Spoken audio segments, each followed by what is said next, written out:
Baba, hasta mısın?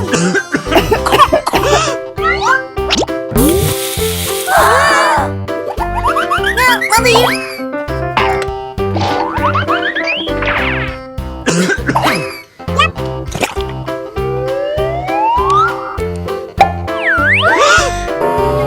Oh my god. Çok kötü ateşi var. Aha.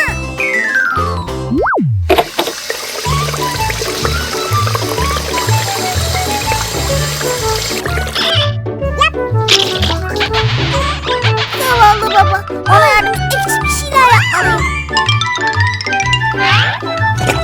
İyi misin baba? Teşekkürler Boram.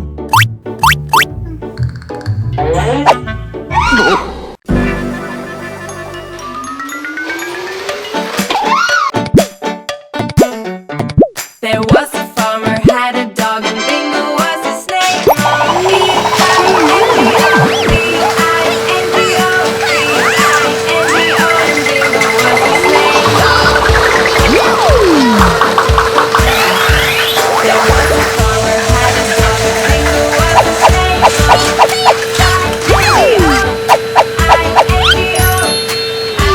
B-I-N-G-O, and Bingo was his name.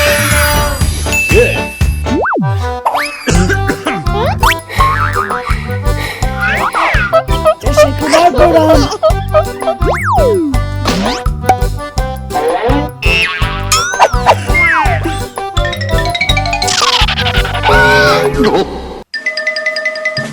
Bu karışıklıkları Oh my God. pisliği bir el arabasıyla temizlemem gerekiyor.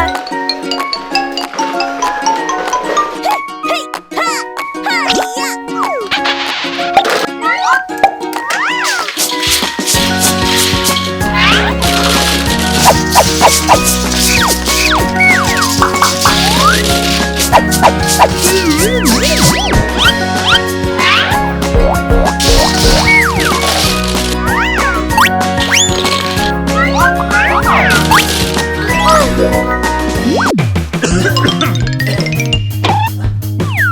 Thank you.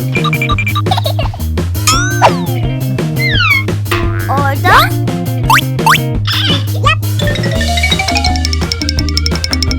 Oh, hayır.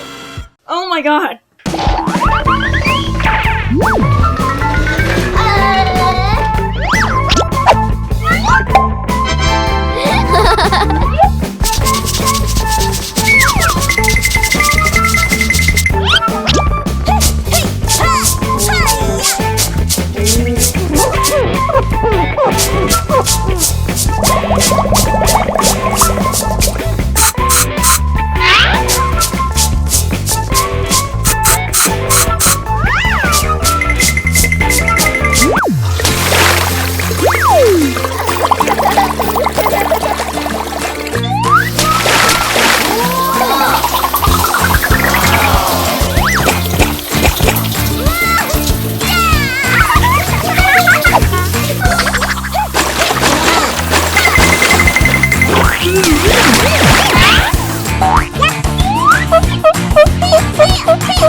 Kahretsin. Hadi gidelim.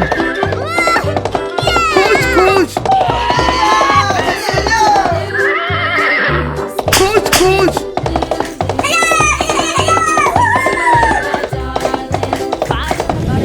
At sayısı 2. At sayısı 2.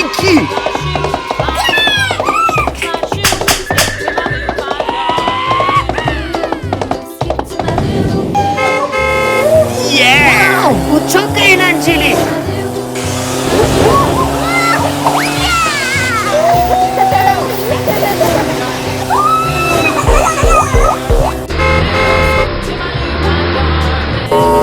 Bye bye. Ah, sonunda hepsi bitti. Wow.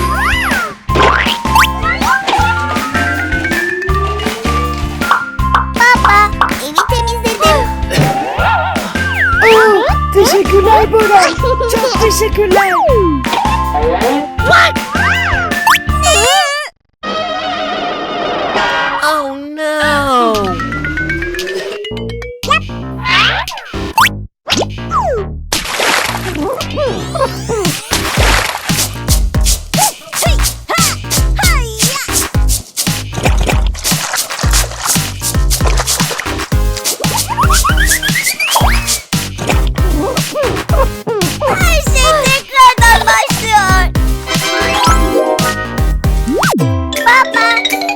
Gerçekten çok karışıklığı temizledin. Teşekkürler Boram. Sen çok iyisin. Thank you. Bakalım hala ateşin var mı? Güzel. Ateşin düşüyor. Ona bütün işi yaptırmak için hasta gibi mi davranıyordun? Hayır, gerçekten hastaydım. Wow! Boram babanın evi temizlemesine yardım etti. Boram sayesinde babanın ateşi gitti. Bir dahaki sefere babaya yardım edelim. Tüm bu temizlikten sonra ben hastayım artık.